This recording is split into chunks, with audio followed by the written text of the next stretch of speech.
上帝与人类的八大关系 8 relationships between the greatest creator and human beings. Xiefeng. Translation edited by Tsong Long and Ailian. Humanity has direct or indirect relationships with all things in the universe, and the relationship with the greatest creator is the most important among all relationships. This relationship directly relates to the life and death of humanity and also relates to the future of every person. There are 8 major relationships between the greatest creator and humanity. Relationship of appearance. The greatest creator has no fixed form. He can become any form. Human form is designed according to the form of the gods in heaven. In other words, human appearance is similar to that of gods, but not to that of the greatest creator. Relationship of wisdom. The greatest creator created the gods of heaven himself. Humans are not created directly by the greatest creator. The first group of human beings created by gods were the African blacks and the American Indians. The Egyptians and the European whites were the second group of human beings created by gods. The Asian yellow race, with the Chinese nation as the core, came from the Pure Land, the Elysium world, and are a variation of the dragon, followers of the evil god. They are the third group of human beings on Earth, so the ancestors of the yellow race are not human beings. Adam and Eve are the ancestors of the Israelites and most people in the Middle East. They were created by another god in the mysterious Garden of Eden. In terms of wisdom, human wisdom can never reach the wisdom of the greatest creator. Only gods can understand the wisdom of the greatest creator. If the white and black races can cultivate to a high level, they can understand the wisdom of the gods. The yellow race itself carries the genes of celestials and Buddhas. If they can understand the truth and see their nature, they can have the wisdom of celestials and Buddhas. The Israelites and most people in the Middle East have both. Relationship of affiliation.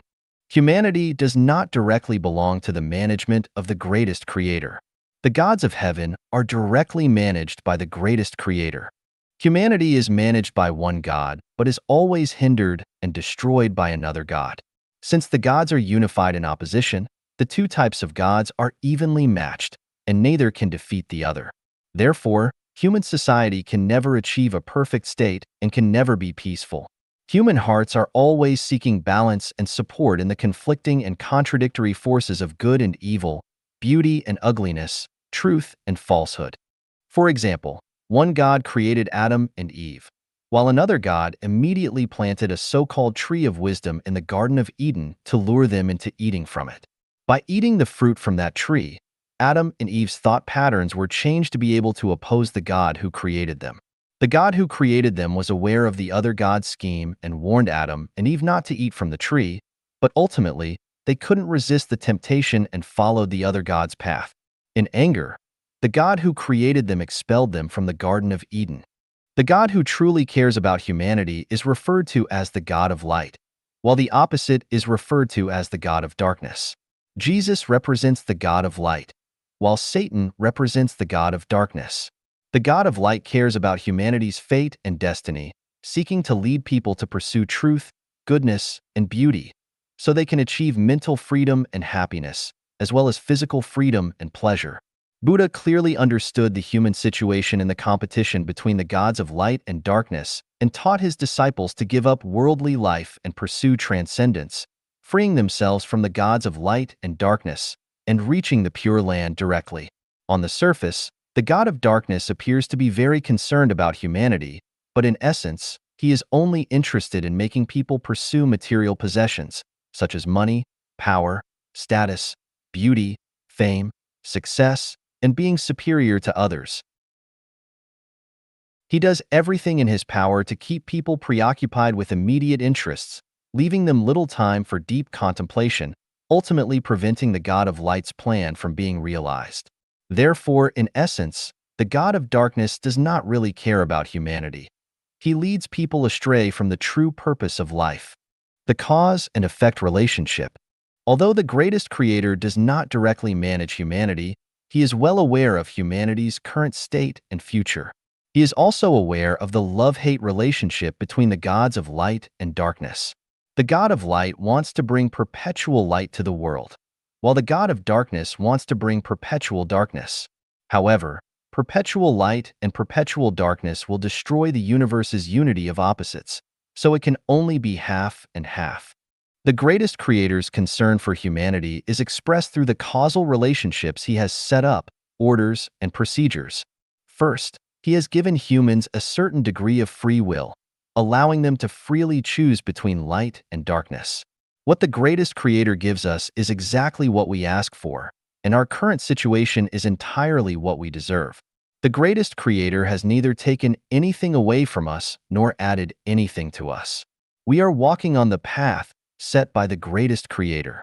For example, Adam and Eve had the choice to eat or not eat from the tree of the knowledge of good and evil.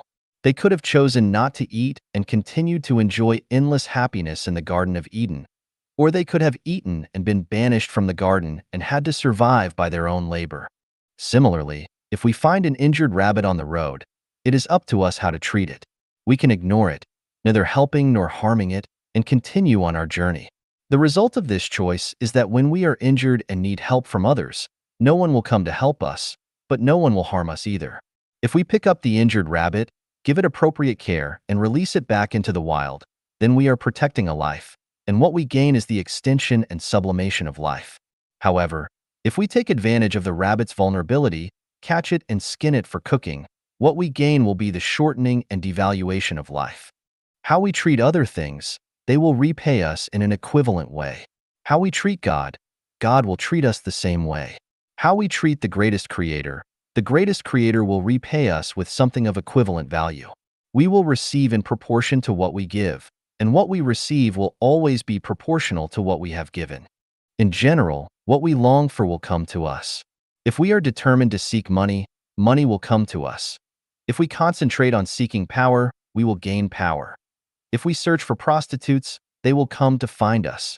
If we obsess over ghosts, they will appear before us. If we seek Buddha, Buddha will come to guide us. As long as we are focused and persistent, what we hope for will definitely be obtained.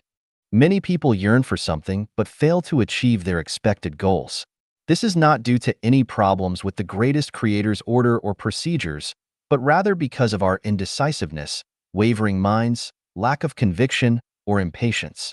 For example, some people want to become writers but can't stand the loneliness and temporary poverty that come with it.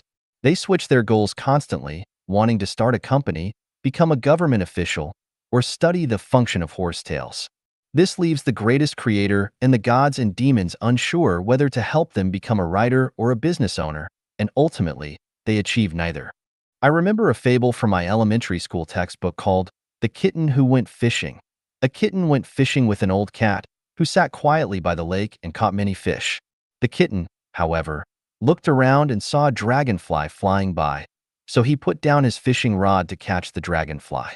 Then, he saw a butterfly and put down the rod again to catch it. He ended up busy all day but didn't catch any dragonflies, butterflies, or fish. This is not the greatest creator being unfair, but rather a lack of clarity on what one truly needs. Therefore, if you want to be a cheat, don't talk about conscience. If you want to be a robber, don't talk about kindness. If you seek Buddha, do not kill. If you want to transcend the mundane world and become a celestial, do not pursue worldly fame and fortune. If you want to accumulate wealth, you must value money over people. If you want to engage in politics, you cannot do so without buying people's hearts. If you want to do charity, don't seek personal gain. If you want to pursue academia, you must endure loneliness and solitude. If you want to secure personal gain, don't care about principles and relationships. If you want to flatter and please others, don't be afraid of being exposed, and you must have a thick skin. If you want to be a general, don't fear the bloodshed of soldiers. If you want to stay healthy, you must learn to take care of yourself. If you want to improve your life quality, you must practice self-cultivation. If you don't want to go to jail, stay away from crime. If you don't want to be reborn as an animal in the next life, you must have humanity and not act recklessly and maliciously. If you want to enter the 1,000-year world after death, you must acquire perfect humanity in your limited life stage. If you want to be born in the 10,000-year world, you must perceive, pursue, and attain the Tao. If you want to enter the Pure Land, you must quickly worship Buddha, perceive the nature of your mind, and transcend the realm of desires, forms and formlessness. If you don't want to go to the netherworld, you must do more good and less evil. If you don't want to go to the frozen layer, don't deceive, swindle, or harm the innocent. If you don't want to go to the inflamed layer, don't kill without reason. As you sow, so shall you reap. If you plant sesame, you cannot expect to harvest watermelon. If you scatter grass seeds, you cannot expect to reap crops. Good begets good, evil begets evil. No deed goes unrewarded, but the timing may not be immediate. When the time comes, it will surely be repaid. If we do not receive retribution in this life, we will in the next. The greatest creator is fair and impartial and gives us corresponding results based on our own choices and actions. Our past is our present, and our present is our future. This is the cause and effect relationship between us and the greatest creator.